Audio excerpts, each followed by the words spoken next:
സമസ്ത കേരള ജംഇയ്യത്തുൽ ഉലമയുടെ 100ാം വാർഷികം ആഘോഷിക്കാന്ന് പറയുമ്പോൾ അത് വർഷാവർഷം ആ പേരിൽ രജിസ്റ്റർ ചെയ്ത ഒരു രേഖ പുറത്തുവിടാൻ ഈ പറയുന്ന ആളുകൾക്ക് സാധിക്കുമോ? ഉണ്ടെങ്കിൽ പുറത്തുവിടട്ടെ. എന്തിനാണ് ഈ ജനങ്ങളെ കബളിപ്പിക്കുന്നത്? രജിസ്റ്റർ ഓഫീസിൽ മറ്റൊരു സംഘടന, ജനങ്ങളുടെ മുമ്പിൽ വേറൊരു സംഘടന. ഇതിന്റെ പേരെന്താണ്? ഇതിന്റെ പേരെന്താണ്? ഇത് മുനാഫിക്കീങ്ങളുടെ ലക്ഷണമല്ലേ? കപടവിശ്വാസികളുടെ അടയാളമല്ലേ? 100ാം വാർഷികത്തിന്റെ അവകാശി ആര് എന്ന് ചോദിക്കുമ്പോൾ അത് ഒരു വിഷയാവതരണത്തിൽ പറയേണ്ട ഒരു വിഷയമൊന്നുമല്ല. കാരണം ഇവിടെ മുതവാത്തിറായിട്ട് ഏതൊരു കൊച്ചുകുട്ടിക്കും, ഏത് അന്യമതസ്ഥനും, ഏത് നിയമപാലകർക്കും, ഏത് നിയമവിശാരദന്മാർക്കും, രാഷ്ട്രീയക്കാർക്കും, പൊതുജനങ്ങൾക്കും, ബഹുസമൂഹത്തിന് എല്ലാവർക്കും ഒരുപോലെ അറിയാം ഏതാണ് ഇതിന്റെ മറുപടി എന്നുള്ളത്. അതിലൊരു വിഷയാവതരണത്തിന്റെ ആവശ്യമില്ല. അത് കൃത്യമാണ്. അതിവിടെ ബഹുമാനപ്പെട്ട റഈസുൽ മുഹഖഖീൻ കണ്ണിയത്ത് ഉസ്താദും ശംസുൽ ഉലമയും അവരുടെ മരണം വരെ നിലനിർത്തി പോകുന്ന സമസ്ത, അതിനുശേഷം ചെറുശ്ശേരി ഉസ്താദും പിന്നീട് ആലിക്കുട്ടി ഉസ്താദും മുഖ്യ കാര്യദർശികളായിട്ട് കൈമാറിപ്പോന്ന ഈ സമസ്ത, അത് തന്നെയാണ് അതിന്റെ അവകാശികൾ എന്നുള്ളതിൽ ആർക്കാ തർക്കമുള്ളത്? ആർക്കാണ് അതിന്റെ സംശയമുള്ളത്? സംശയമില്ലാത്തൊരു വിഷയമാണ്. അതുകൊണ്ട് ആ അവകാശവാദവുമായിട്ടൊന്നും 100ാം വാർഷികം ആഘോഷിക്കാൻ, പ്രഖ്യാപിക്കാൻ ഇവിടെ സമസ്തയിൽ നിന്ന് പുറത്തുപോയി, അല്ലെങ്കിൽ സമസ്തയിൽ നിന്ന് പുറത്താക്കപ്പെട്ടു, അങ്ങനെ പൈമലാണ്. ഇത് ലാസിമാണോ മുതഅദ്ദിയാണോ എന്നൊക്കെയാണ് ഇപ്പോൾ അവർ തർക്കിക്കുന്നത്. 89 ഞങ്ങൾ പുറത്ത് പോന്നതാടാ എന്ന് പറയും ചിലർക്ക്. എന്നിട്ട് പറയും അവർ പിന്നീട് 2023 അല്ലെങ്കിൽ 24 23ന്റെ ലാസ്റ്റ് ആയിരിക്കും ഈ പുറത്ത് പോന്നടാ എന്ന് പറഞ്ഞ ആ ആരെക്കുറിച്ചാണോ പറഞ്ഞത് എങ്കിൽ ആ മഹാനായ ശൈഖുനാ ശംസുൽ ഉലമ ഖദ്ദസല്ലാഹു സിറഹുൽ അസീസ് 40ഓളം കൊല്ലം, 4 പതിറ്റാണ്ടോളം കാലം 1957 മുതൽക്ക് 1957 മുതൽക്ക് 1996 വരേക്കുമുള്ള 40 വർഷത്തോളം, അഥവാ സമസ്ത കേരള ജംഇയ്യത്തുൽ ഉലമായുടെ 100 കൊല്ലത്തിൽ അതിന്റെ പകുതിയോളം ഇതിന്റെ സാരഥ്യം വഹിച്ച ശൈഖുനാ ശംസുൽ ഉലമ ഖദ്ദസല്ലാഹു തആല സിറഹുൽ അസീസ് തങ്ങളുടെ അവിടുത്തെ പവിത്രമായ ഖബറിന്റെ അരികിൽ പോയി ഭവ്യതയോടുകൂടി സിയാറത്ത് ചെയ്യുമ്പോൾ അതിന്റെ അർത്ഥം എന്താണ്? ഇവിടെ ആർക്കാണ് പഴച്ചു എന്നുള്ളതാണ്. കാരണം ഇവിടെ ശംസുൽ ഉലമക്ക് പഴച്ചു. ശംസുൽ ഉലമ പണ്ട് ഒരു 1970കളിലാണെന്നാണ് മനസ്സിലാവുന്നത്. കോഴിക്കോട് ജില്ലയിൽ ഒരു ഫത്വ കൊടുത്തപ്പോൾ, ത്വലാഖുമായി ബന്ധപ്പെട്ടൊരു ഫത്വ കൊടുത്തപ്പോൾ, ആ ശംസുൽ ഉലമയെതിരിൽ കത്ത് കൊടുത്ത ആളുകളാണ് ഇവർ. ശംസുൽ ഉലമയെ പുറത്താക്കണമെന്ന് പറഞ്ഞു. ഹറാമിനെ ഹലാലാക്കുകയും ഹലാലിനെ ഹറാമാക്കുകയും ചെയ്യുന്ന സെക്രട്ടറി എന്ന് അന്നേ ശംസുൽ ഉലമക്കെതിരിൽ വിഷവിത്തുമായിട്ട് മനസ്സിൽ കൊണ്ടു നടന്നിരുന്ന ആളുകൾ. ആ ആളുകൾ പിന്നീട് അവസരം കിട്ടിയപ്പോഴാണ് പിളർന്നു പോയതാണ്. അപ്പോൾ അവർ 2023 ലാസ്റ്റിൽ അവർ വരക്കൽ മഖാമിൽ വന്നുകൊണ്ട് സിയാർത്ത് ചെയ്യുകയാണ്. ആരുടെ സിയാർത്ത്? ശൈഖുനാ ശംസുൽ ഉലമ ഖദ്ദസല്ലാഹു സിറഹുൽ അസീസ് തങ്ങളുടെ അവരുടെ സിയാർത്ത് ചെയ്യാം. അപ്പോൾ സിയാർത്ത് ചെയ്യുമ്പോൾ അതിൻ്റെ അർത്ഥം എന്താണ്? ഇത് സിയാർത്ത് ചെയ്യപ്പെടേണ്ട ആളാണെന്നല്ലേ? നോക്കൂ നിങ്ങൾ, ഈ പുസ്തകം ഏതാണെന്നറിയോ? ഇത് പൊന്മള അബ്ദുൽ ഖാദർ മുസ്ലിയാർ എഴുതിയ ത്വലാഖ് എന്ന് പറഞ്ഞ പുസ്തകമാണ്. ഈ പുസ്തകം പണ്ട് വളപുരം ത്വലാഖ് വിവാദത്തിൻ്റെ പശ്ചാത്തലത്തിൽ ഇറക്കിയ പുസ്തകമാണ്. ഈ പുസ്തകത്തിൽ ബഹുമാനപ്പെട്ട ശംസുൽ ഉലമ ഖദ്ദസല്ലാഹു തആല സിറഹുൽ അസീസ് തങ്ങളെ സംബന്ധിച്ച് എന്താണ് എഴുതി വെച്ചിട്ടുള്ളത്? ബഹുമാനപ്പെട്ട ശംസുൽ ഉലമ ഖദ്ദസല്ലാഹു തആല സിറഹുൽ അസീസ് തങ്ങളെ സംബന്ധിച്ച് എഴുതി വെച്ചത് എൻ്റെ പ്രിയപ്പെട്ട സഹോദരങ്ങൾ ആദ്യം ഒന്ന് മനസ്സിലാക്കണം. നോക്കൂ നിങ്ങൾ, ശംസുൽ ഉലമയെ പറ്റി എഴുതാണ്. സമസ്തയുടെ ഇതിലെഴുതാണ്, വളപുരം സംഭവത്തിൽ മുസ്തഫ എന്ന വ്യക്തി തൻ്റെ ഭാര്യയുടെ ഉമ്മയോട് എൻ്റെ മകളുടെ 3 ത്വലാഖും ചൊല്ലി എന്ന വാചകം കൊണ്ട് ത്വലാഖ് സംഭവിച്ചിട്ടില്ലെന്നും അത് ലഗ്വ് അഥവാ നിഷ്ഫലം മാത്രമാണെന്നും വാദിക്കുന്ന ചെറുശ്ശേരി ഉസ്താദ് അവസാനമായി തെളിവാക്കുന്നത് മാരായം കുന്ന് നിവാസിയായ കരിമ്പരക്കൽ മമ്മി എന്നൊരാൾ തൻ്റെ ഭാര്യയെ ത്വലാഖ് ചൊല്ലിയത് സംബന്ധിച്ച് 6/7/91 ഇ കെ അബൂബക്കർ മുസ്ലിയാർ നൽകിയ ഒരു ഫത്വയാണ് തെളിവാക്കുന്നത് ചെറുശ്ശേരി ഉസ്താദ്. എന്നിട്ട് അതിൻ്റെ സംക്ഷിപ്തം ഇപ്രകാരമാണ് എന്ന് പറഞ്ഞിട്ട് അടുത്ത പാരഗ്രാഫിൽ അത് പറഞ്ഞതിന് ശേഷം പിന്നെ പറയാം. മുത്തഅല്ലിമീങ്ങൾ ശരിക്കും ശ്രദ്ധിക്കണം, ഈ കാര്യങ്ങളൊക്കെ നമ്മൾ മനസ്സിലാക്കണം. ശംസുൽ ഉലമയെ സംബന്ധിച്ച് എന്താണ് ഇവർ അന്ന് 89-ൻ്റെ പശ്ചാത്തലത്തിൽ ആക്ഷേപിച്ചത്? ഞാനൊക്കെ അന്ന് ചെറുതാണ്. അപ്പോൾ നമ്മളൊക്കെ അന്ന് ചെറിയ LP സ്കൂളിലോ അല്ലെങ്കിൽ UP സ്കൂളിൻ്റെ തുടക്കത്തിലൊക്കെ ആയിരിക്കും എന്നാണ് ഞാൻ മനസ്സിലാക്കുന്നത്. അപ്പോൾ അന്നിങ്ങനെ APK 2 എന്നുള്ളത് ഇങ്ങനെ കേൾക്കുന്നുണ്ട്. നമുക്കൊക്കെ ചെറിയ അന്നൊന്നും പത്രങ്ങൾ വായിക്കുക, മറ്റേ മൊബൈലുകളിൽ വാർത്ത വരിക എന്നുള്ള പരിപാടിയൊന്നും ഇല്ലല്ലോ. ഇങ്ങനെ അങ്ങാടിയിൽ പത്രം വായിച്ച് വീട്ടിലേക്ക് വരുന്ന ആളുകളിൽ നിന്ന് കിട്ടുന്ന വിവരം മാത്രമാണ് നമുക്ക് കിട്ടുക. അപ്പോൾ നമ്മൾ ചെറിയ കുട്ടികളാണ്. അപ്പോൾ എന്താണ് സംഭവം, എന്താണ് ഇവിടെ സംഭവിച്ചത് എന്നതിനെക്കുറിച്ച് ഞാനൊക്കെ ജിജ്ഞാസയോടുകൂടി മുതിർന്ന ആളുകളോട്, അത് SSFൻ്റെ ആൾക്കാർ, അവരോട് നമ്മൾ ചോദിച്ചു. അപ്പോൾ അന്ന് അതിൽപ്പെട്ട ഒരാൾ എന്നോട് പറഞ്ഞ മറുപടി ഇപ്പോഴും എനിക്ക് ഓർമ്മയുണ്ട്. EK വഹാബിയായി എന്നാണ്. EK വഹാബിയായി.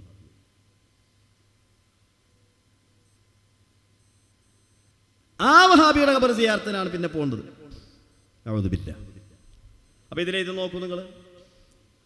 സമസ്തയുടെ ചില അംഗങ്ങൾ എന്ന് പറഞ്ഞാൽ ശംസുൽ ഉലമ അതിൻ്റേതായ സ്ഥാപിത ലക്ഷ്യത്തിൽ നിന്ന് റൂട്ട് മാറി സഞ്ചരിച്ചപ്പോഴാണ് സമസ്തയിൽ പിളർപ്പുണ്ടായതെന്ന് എല്ലാവർക്കും അറിയാം.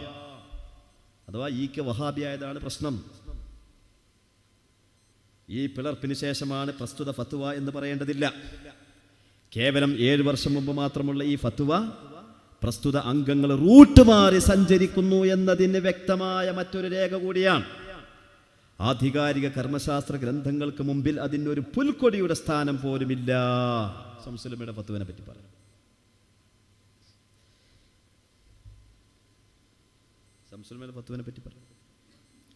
അപ്പോൾ ഇങ്ങനെ റൂട്ട് മാറി സമസ്തയുടെ സ്ഥാപിത ലക്ഷ്യം എന്ന് പറഞ്ഞാൽ സുന്നത്ത് ജമാഅത്താണ്. ആ സുന്നത്ത് ജമാഅത്തിൽ റൂട്ട് മാറി വഹാബിയായി എന്ന് തന്നെ പറഞ്ഞ ആൾക്കാർ അക്കൂട്ടത്ത് അന്നത്തെ കാലത്ത് പറഞ്ഞ് നടക്കുന്നത് നമ്മൾ കേട്ടതാണ്. നമ്മളന്ന് ചെറിയ കുട്ടിയാണ്. അപ്പോൾ ബുലൂഗാവിന് മുമ്പ് കേട്ട കാര്യങ്ങൾ പിന്നെ ബുലൂഗ് ആയതിനു ശേഷം പറഞ്ഞാൽ അത് റിവായത്തിന് പറ്റൂലേ? അതൊക്കെ നമ്മൾ നുഹബിയിലൊക്കെ ഓതുന്ന വിഷയങ്ങളാണ്. അതിലേക്ക് ഇപ്പോൾ നമ്മൾ പോകില്ല. പ്രായപൂർത്തിയാവുന്നതിന് മുമ്പ് കേട്ട കാര്യങ്ങൾ പിന്നെ പ്രായപൂർത്തിയായതിനു ശേഷം റിപ്പോർട്ട് ചെയ്താൽ ആ റിപ്പോർട്ടിൻ്റെ വിധി എന്ത്? അത് മുത്തഅല്ലിമീങ്ങൾ പഠിക്കുന്ന വിഷയമാണ്. അതവിടെ ഇരിക്കട്ടെ. അപ്പം അങ്ങനെ റൂട്ട് മാറി സഞ്ചരിച്ച ആൾ, സുന്നത്ത് ജമാഅത്തിൽ നിന്ന് വഴിമാറിപ്പോയ ആൾ, അവരുടെ ഖബർ സിയാറത്തും നല്ല ശ്രദ്ധിക്കണം. അപ്പോൾ നമ്മളാൾക്കാർ ചോദിച്ചു, ഇപ്പോഴത്തെ കാലത്ത് ഏതൊരു കാര്യം സോഷ്യൽ മീഡിയ വിചാരണ ചെയ്യുമല്ലോ. അപ്പോൾ നിങ്ങളല്ലേ പറഞ്ഞത് ഇറങ്ങി പോന്നടാടാ എന്ന് പറഞ്ഞിട്ട് റൂട്ട് മാറി സഞ്ചരിച്ച ആൾ എന്ന് ആക്ഷേപിച്ച ആ ആളുടെ ഖബറിങ്കൽ ഭവ്യതയോടുകൂടി പോയിട്ട് അവിടെ നിന്നിട്ട് സിയാറത്ത് ചെയ്യുമ്പോൾ അതിൻ്റെ അർത്ഥം എന്താണെന്ന് നമ്മൾ ചോദിച്ചിരുന്നു. പല ആളുകളും ചോദിച്ചു. നമ്മൾ ചോദിച്ചു എന്ന് പറഞ്ഞാൽ പല ആളുകളും ചോദിച്ചു. അപ്പോൾ അതിന് മറുപടി ഒരാൾ ആളെ പേരൊന്നും ഇപ്പോൾ നമ്മൾ പറയണ്ടല്ലോ. അതിന് മറുപടി ആയിട്ട് പറഞ്ഞെന്താണ്? ഷാഫി ഇമാമും അബു ഹനീഫ ഇമാമിൻ്റെ ഖബറിങ്ങ പോയിട്ട് സിയാറത്ത് ചെയ്തില്ലേ? ഇന്നീല അതബറകു ബി ഖബരി അബി ഹനീഫത്ത, ഞാൻ അബു ഹനീഫ ഇമാം എന്ന് പറഞ്ഞാൽ എന്നാ വഫാത്താണിത്? ഷാഫി ഇമാം ജനിക്കണത് ഹിജറ 150-ലാണല്ലേ? ഷാഫി ഇമാം ഹിജറ ജനിക്കണത് 100. ആ വർഷത്തിൽ തന്നെയാണ് അബു ഹനീഫ ഇമാം മരിച്ചും പോയിട്ടുണ്ട്. അപ്പോൾ അബു ഹനീഫ ഇമാമിന് ഷാഫി ഇമാം കണ്ടിട്ടനല്ല. പക്ഷേ ഷാഫി ഇമാം അബു ഹനീഫ ഇമാമിൻ്റെ ഖബറിങ്ങൾ പോയിട്ട് ബർക്കത്തെടുക്കും. എന്തെങ്കിലും പ്രശ്നങ്ങൾ 2 റക്അത്ത് സുന്നത്ത് നിസ്കരിച്ചിട്ട് അവിടെ പോയിട്ട് ബർക്കത്തെടുക്കും. എന്നിട്ട് അധികം താമസിയാതെ തന്നെ ഷാഫി ഇമാമിൻ്റെ ആവശ്യങ്ങൾ നിറവേറ്റപ്പെടും എന്ന് ഷാഫി ഇമാം പറയുന്നുണ്ട്. അപ്പോൾ അവിടെ കുനൂത്ത് ഓതണോതല്ലേ? ഷാഫി ഇമാമും അബു ഹനീഫ ഇമാമും തമ്മിൽ വീക്ഷണ വ്യത്യാസമുണ്ട്. സുബഹിക്ക് കുനൂത്ത് സുന്നത്തുണ്ടോ? ഷാഫി ഇമാം പറയുന്ന സുന്നത്തുണ്ട്, അബു ഹനീഫ ഇമാം പറയുന്ന സുന്നത്തില്ല. അപ്പോൾ വീക്ഷണ വ്യത്യാസം വന്നില്ലേ? വീക്ഷണ വ്യത്യാസം വന്നാലും സിയാർത്ത് എന്താ ചെയ്തൂടെ? ഷാഫി ഇമാം സിയാർത്ത് ചെയ്തില്ലേ എന്നാണ് ചോദ്യം. അത് നല്ല ചോദ്യം. അതെന്ത് ചോദ്യം? ഇറങ്ങി പോകുന്നതാണിത്. ഷാഫി ഇമാം അബു ഹനീഫ ഇമാമിനോട് പറയാടാ ഞാൻ ഇറങ്ങിപ്പോന്നതാണടാ എന്ന് പറഞ്ഞിട്ട് പിന്നെ അവിടെ സിയാർത്തിനല്ലോ. എന്ത് വർത്താനാണ്? അല്ലേ പുറത്താക്കിയത്? കുനൂത്തിൽ അഭിപ്രായ വ്യത്യാസം പോലെയാണോ അപ്പോൾ അത്? അതേ സമയത്ത് ബഹുമാനപ്പെട്ട ഹസനുൽ ബസരി റളിയല്ലാഹു തആല അൻഹു ബഹുമാനപ്പെട്ടവരുടെ സദസ്സിൽ നിന്ന് മുഅ്തസിലികളെ പുറത്താക്കി. അകന്നുപോയി, വിട്ടുപോയി. ഇറങ്ങിപ്പോയി. ആ ഇറങ്ങിപ്പോയ ആൾ പിന്നെ ഒന്ന് സിയാർത്ത് ചെയ്യുമ്പോൾ അതിൻ്റെ അർത്ഥം എന്താണ്? വാസിൽ ബിൻ അത്താവ് പിന്നെ വന്നിട്ട് സിയാർത്ത് ചെയ്യുകയാണെങ്കിൽ അതിൻ്റെ അർത്ഥം എന്താണ്? അത് വേറെയാണ് അർത്ഥം. അപ്പം കർമ്മശാസ്ത്രപരമായ ഭിന്നിപ്പും എന്നിട്ട് പിന്നെ അവർ തമ്മിലുള്ള ബഹുമാനവും ഈ പറഞ്ഞതും തമ്മിൽ ഒരുപോലെയാണോ? ഇവിടെ നിങ്ങൾ സുന്നത്ത് ജമാഅത്തിൽ നിന്ന്, സമസ്തയുടെ രൂപീകരണ ലക്ഷ്യത്തിൽ നിന്ന് വഴിമാറി സഞ്ചരിച്ചു എന്ന ആരോപണം ഉന്നയിച്ചുകൊണ്ടാണ് പുറത്തുപോയത്. ആരോപിക്കപ്പെട്ട മഹാനായ ശൈഖുനാ ശംസുൽ ഉലമായി ഖദ്ദസല്ലാഹു സിർറഹുൽ അസീസ് ബഹുമാനപ്പെട്ടവരുടെ ഖബർ അവിടുത്തെ മഖാമിൽ വന്നിട്ടാണ് സിയാറത്ത് ചെയ്യുന്നത്. അതെങ്ങനെ? ഷാഫി ഇമാമിന്റെ ഖുനൂത്തിന്റെ മസലയും അബൂ ഹനീഫ ഇമാമിന്റെ ഖബറിങ്ങ പോയിട്ട് സിയാറത്തും അതുമായിട്ട് എന്ത് ബന്ധമുള്ളത്? അപ്പോൾ ഇവിടെ 100-ാം ഞാൻ വിഷയത്തിലേക്ക് ചുരുക്കുകയാണ്. സമസ്ത കേരള ജംഇയ്യത്തുൽ ഉലമ 2006 അതിന്റെ 100-ാം വാർഷികം പ്രഖ്യാപിച്ചു. എന്നാ പ്രഖ്യാപിച്ചത്? 2016 പ്രഖ്യാപിക്കുന്നത്, 90-ാം വാർഷിക ഘട്ടത്തിൽ. ആരാണ് പ്രഖ്യാപിക്കുന്നത്? മഹാനായ സയ്യിദ് ഹൈദർ അലി ശിഹാബ് തങ്ങൾ. എവിടെ വെച്ചിട്ടാണ് പ്രഖ്യാപിക്കുന്നത്? ആലപ്പുഴയിൽ വെച്ചിട്ടാണ് പ്രഖ്യാപിക്കുന്നത്. ആര് മുമ്പിലാണ് പ്രഖ്യാപിക്കുന്നത്? കേരളം കണ്ട ചരിത്രത്തിലെ ഏറ്റവും വലിയ മഹാസമ്മേളനത്തിൽ വെച്ചുകൊണ്ട് ലക്ഷോപലക്ഷങ്ങളെ സാക്ഷി നിർത്തിക്കൊണ്ട് ലക്ഷോപലക്ഷങ്ങളുടെ തക്ബീറിന്റെ അഭിവാദ്യങ്ങളോടുകൂടി പ്രഖ്യാപിച്ചതാണ് 100-ാം വാർഷികം. അല്ലാതെ ആരെങ്കിലും ഒരാൾ പ്രഖ്യാപിക്കുമ്പോൾ അതിന് ബദലായി പ്രഖ്യാപിക്കുന്നതല്ല. അത് ഇതിന്റെ സ്വഭാവമാണ്. സമസ്ത കേരള ജംഇയ്യത്തുൽ ഉലമ ഫറോക്കിൽ വെച്ച് സമ്മേളനം നടത്തുമ്പോൾ, അതിന്റെ 6-ാം സമ്മേളനം നടത്തുമ്പോൾ ആ സമ്മേളനം നിർത്തിവെക്കണമെന്ന് പറഞ്ഞിട്ടുള്ളൊരു ഓർഡർ വരികയാണ്. അതിന് കാരണം കേരള ജംഇയ്യത്തുൽ ഉലമ എന്ന പേരിൽ ഇവിടെ ഞങ്ങൾ നിയമാനുസൃതം പ്രവർത്തിക്കുന്നു എന്ന് വഹാബികൾ അവിടെ കേസ് കൊടുത്തു. ഈ സമ്മേളനം നിർത്തിവെക്കാൻ വേണ്ടി, അല്ലെങ്കിൽ ഈ സമ്മേളനത്തിന്റെ തകർച്ചയ്ക്ക് വേണ്ടി. അപ്പോഴാണ് വിശദീകരണം കൊടുത്തത്, ഇതിന് കേരള ജംഇയ്യത്തുൽ ഉലമയല്ല, ഇത് സമസ്ത കേരള ജംഇയ്യത്തുൽ ഉലമയാണ്, അതുകൊണ്ട് അത് വേറെയാണ് ഇത് വേറെയാണ് എന്ന് പറഞ്ഞുകൊണ്ട് വിശദീകരണം കൊടുത്തത്. അതോടുകൂടി വഹാബികളുടെ ആ കുതന്ത്രം പൊളിഞ്ഞു. അപ്പോൾ ഒരു പ്രസ്ഥാനത്തിന്റെ അതിന്റെ രൂപീകരണം വളരെ പ്രധാനം. ബഹുമാനപ്പെട്ട അബ്ദുൽ ബാരി മുസ്ലിയാർ സമസ്ത കേരള ജംഇയ്യത്തുൽ ഉലമയുടെ രൂപീകരണം ഇവിടെ അത് ആ രൂപീകരണത്തിന്റെ പശ്ചാത്തലം അതെങ്ങനെ വന്നതാണ്? മശായിഖന്മാരിൽ നിന്ന്, ഉസ്താദുമാരിൽ നിന്ന്, ഗുരുനാഥന്മാരിൽ നിന്ന്, സാദാത്യങ്ങളിൽ നിന്നുള്ള ഇതിന് വേണം.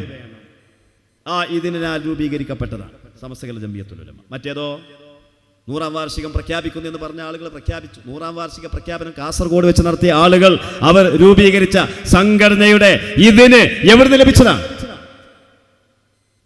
അതിന് സമ്മതമുണ്ടോ? അതിന് മശായിഖന്മാരുടെ അനുവാദമുണ്ടോ? അന്ന് കേരളം ദുആഇന് ഇജാബത്ത് കിട്ടുന്ന മഹാൻ എന്ന് ഒരു കറാഹത്ത് പോലും ചെയ്തിട്ടില്ല എന്ന് മുസ്ലിങ്ങൾ മാത്രമല്ല അമുസ്ലിങ്ങളാൽ പോലും അംഗീകരിക്കപ്പെട്ട റഈസുൽ മുഹഖിഖീൻ കണ്ണിയത്ത് ഉസ്താദും ലോകത്തിന്റെ പണ്ഡിതൻ എന്ന് അറബ് ലോകം പോലും വിശേഷിപ്പിച്ച മഹാനായ ശംസുൽ ഉലമായ ഖദ്ദസല്ലാഹു സിർറഹുൽ അസീസ് അവരുള്ള കാലത്ത്, ഇപ്പൊ അവർ പറയുന്നത് അവരുള്ള കാലത്ത് അവരെ ധിക്കരിച്ചുകൊണ്ട്, അപ്പൊ ധിക്കാരത്തിന്റെ അടിസ്ഥാനത്തിൽ വരുന്നൊരു സംഘടന. ഒന്ന് മശായിഖന്മാരുടെ ഇതിന് വേണമെന്ന് പറഞ്ഞുകൊണ്ട് വഹാബികളുമായിട്ട് കലഹിച്ചിറങ്ങി അവരെ പ്രതിരോധിക്കാൻ വേണ്ടി രൂപീകരിച്ച സംഘടന. അപ്പൊ അത് ശരിയായ പശ്ചാത്തലം അതിനുണ്ട്. ലമസ്ജിദുൻ ഉസ്സിസ അല തഖ്വാ മിൻ അവ്വലി യൗമിൻ. എന്താ അവ്വലി യൗം എന്ന് പറഞ്ഞാൽ? അതിന്റെ പ്രഥമ രൂപീകരണ വേളയിൽ തന്നെ അവ്വലി യൗം പ്രധാനമായിരിക്കണം. ബഹുമാനപ്പെട്ട സൽമാനുൽ ഫാരിസി റളിയല്ലാഹു തആല അൻഹുവിന്റെ ചരിത്രം നിങ്ങൾ കേട്ടിട്ടില്ലേ? സൽമാനുൽ ഫാരിസി റളിയല്ലാഹു തആല അൻഹുവിന്റെ ചരിത്രത്തിൽ പറയുന്നുണ്ട്, സൽമാനുൽ ഫാരിസി വിദേശത്ത് പോയിട്ട് പിന്നെ മടങ്ങി വരികയാണ്. അങ്ങനെ ഉമർ ഇബ്നുൽ ഖത്താബ് റളിയല്ലാഹു തആല അൻഹുവിനെ കണ്ടുമുട്ടി. അർളാക ലില്ലാഹി അബ്ദാ, അല്ലാഹുവിന് വേണ്ടി ഞാൻ താങ്കളെ തൃപ്തിപ്പെടുന്നു, താങ്കൾ ഒരു അല്ലാഹുവിന്റെ ഇഷ്ടദാസനാണെന്ന നിലക്ക്.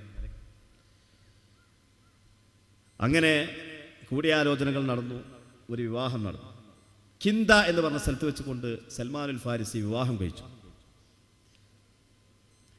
അങ്ങനെ രാത്രിയിൽ വീട്ടുകൂടാൻ വേണ്ടി ഭാര്യയുടെ അടുക്കൽ ചെല്ലുമ്പോൾ ആ വീടൊക്കെ വളരെയധികം അലങ്കരിച്ചിട്ടുണ്ട്.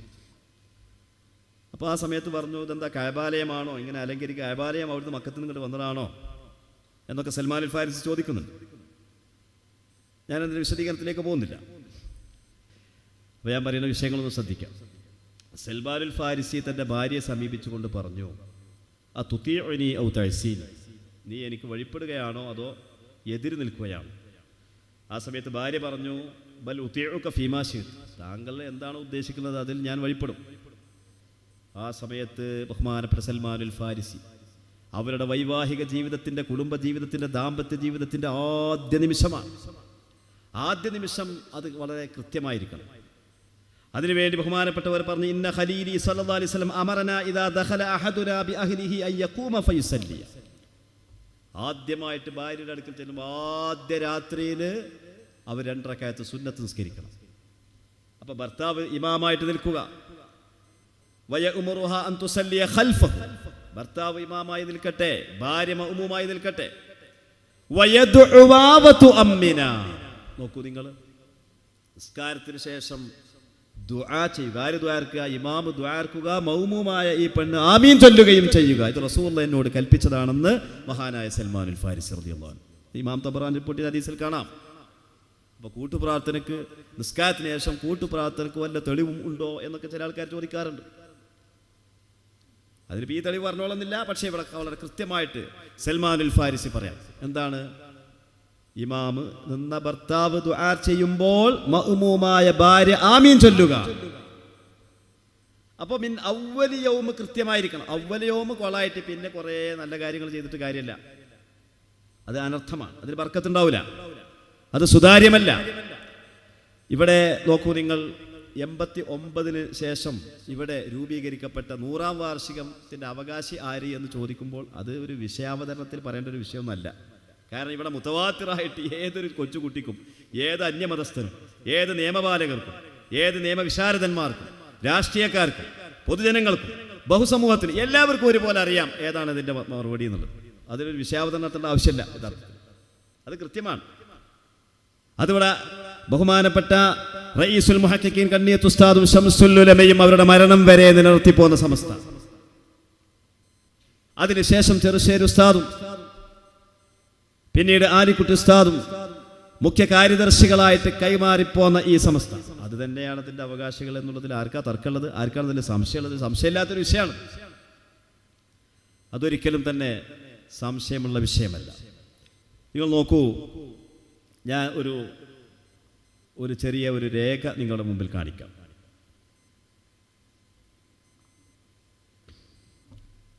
ഒരു ഐഡന്റിറ്റി കാർഡ്. കേരള മുസ്ലിം ജമാഅത്ത്, ഇത് ഫേസ്ബുക്കിലോ മറ്റോ കണ്ടതാണ്. കേരള മുസ്ലിം ജമാഅത്ത് എന്നതിൻ്റെ, കേരള മുസ്ലിം ജമാഅത്ത് എന്ന് പറഞ്ഞാൽ ഈ 100-ാം വാർഷികം പ്രഖ്യാപിച്ച ആൾക്കാരുണ്ടല്ലോ, അവരുടെ ബഹുജന സംഘടനയാണെന്ന് പറയുന്ന സംഘടനയാണ് കേരള മുസ്ലിം ജമാഅത്ത്. ഈ കേരള മുസ്ലിം ജമാഅത്തിൻ്റെ മെമ്പർഷിപ്പിൽ, ഈ മെമ്പർഷിപ്പിൻ്റെ ഉടമ താഴെ നിർദ്ദേശങ്ങൾ പാലിക്കാൻ ബാധ്യസ്ഥനാണ്. സമസ്ത കേരള സുന്നി ജംഇയ്യത്തുൽ ഉലമയുടെ ആശയാദർശങ്ങൾ പിന്തുടരുക. അതേതാണ്? സമസ്ത കേരള സുന്നി ജംഇയ്യത്തുൽ ഉലമ, അതേതാണ്? അതിൻ്റെ ആശയാദർശങ്ങൾ പിന്തുടരുക. വരക്കൽ മുല്ലക്കോയ തങ്ങൾ സ്ഥാപിച്ച സംഘടനയുടെ പേരെന്താണ്? സമസ്ത കേരള സുന്നി ജംഇയ്യത്തുൽ ഉലമ എന്നാണ്. വരക്കൽ മുല്ലക്കോയ തങ്ങളും പാങ്ങൽ അഹമ്മദ് കുട്ടി മുസ്ലിയാരും അതുപോലെ തന്നെ അബ്ദുൽ ബാരി ഉസ്താദും ഇങ്ങനെയുള്ള അഹമ്മദ് കോയ ശാലിയാത്തിയും റഈസുൽ മുഹഖഖീൻ കണ്ണിയത്ത് ഉസ്താദും മഹാനായ ഖുത്ബി മുഹമ്മദ് മുസ്ലിയാർ നവ്വറല്ലാഹു മറാഖിദഹും അവരുടെ ആശീർവാദത്തോടെയും അവരുടെ നേതൃത്വത്തോടെയും സ്ഥാപിതമായ ഈ മഹാസംഘടനയുടെ പേര് സമസ്ത കേരള സുന്നി ജംഇയ്യത്തുൽ ഉലമ എന്നാണോ? അല്ല, സമസ്ത കേരള ജംഇയ്യത്തുൽ ഉലമ എന്നാണ്. ആ സംഘടന ഇപ്പോൾ ആരാണ് നടത്തുന്നത്? അതിന്റെ രജിസ്ട്രേഷൻ ആരാണ് നിർവഹിക്കുന്നത്? വർഷാവർഷം ഇത് രജിസ്റ്റർ ചെയ്യണമല്ലോ. സമസ്ത കേരള ജംഇയ്യത്തുൽ ഉലമയുടെ 100-ാം വാർഷികം ആഘോഷിക്കാന്ന് പറയുമ്പോൾ അത് വർഷാവർഷം ആ പേരിൽ രജിസ്റ്റർ ചെയ്ത ഒരു രേഖ പുറത്തുവിടാൻ ഈ പറയുന്ന ആളുകൾക്ക് സാധിക്കുമോ? ഉണ്ടെങ്കിൽ പുറത്തുവിടട്ടെ. എന്തിനാണ് ഈ ജനങ്ങളെ കബളിപ്പിക്കുന്നത്? രജിസ്റ്റർ ഓഫീസിൽ മറ്റൊരു സംഘടന, ജനങ്ങളുടെ മുമ്പിൽ വേറെ സംഘടന. ഇതിന്റെ പേരെന്താണ്? ഇതിൻ്റെ പേരെന്താണ്? ഇത് മുനാഫിക്കീങ്ങളുടെ ലക്ഷണമല്ലേ? കപട വിശ്വാസികളുടെ അടയാളമല്ലേ? കപട വിശ്വാസികളെ സംബന്ധിച്ച് പരിശുദ്ധ ഖുർആൻ എന്താണ് പറഞ്ഞത്? അവർ ഖാലു ആമന്ന, നബിയുടെയും സഹാബത്തിന്റെ വരികിൽ വരുമ്പോൾ അവർ പറയും ഖാലു ആമന്ന വഇദാ ഖലൗ ഇലാ ശയാതീനിഹിം ഖാലു ഇന്നാ മഅക്കും. അവർ അവരുടെ പിശാചുക്കളിലേക്ക് ആളൊഴിഞ്ഞു കൊണ്ട് ചെന്നാൽ അപ്പൊ പറഞ്ഞ ഖാലു ഇന്നാ മഅക്കും എന്ന് പറയും.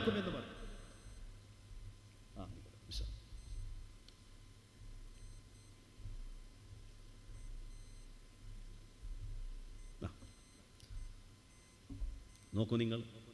അതുകൊണ്ട് തന്നെ സമസ്ത കേരള ജംഇയ്യത്തുൽ ഉലമായുടെ 100ാം വാർഷിക പ്രഖ്യാപനം എന്നുള്ള പ്രഖ്യാപനം തന്നെ കാപട്യമാണ്.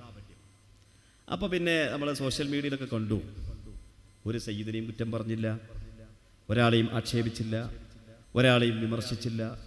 കണ്ടില്ലേ അവിടെ പ്രസംഗിച്ചത്? കണ്ടില്ലേ, കേട്ടില്ലേ? ആ പ്രഖ്യാപനം തന്നെ നിഫാഖാണ്. പിന്നെ അവിടെ എന്ത് പ്രസംഗിക്കണത്? അതുകൊണ്ട് അത് തെറ്റായ ആ അവകാശവാദം അതൊന്നും വിശദീകരിക്കാതെ തന്നെ മാലോകർക്കറിയാം.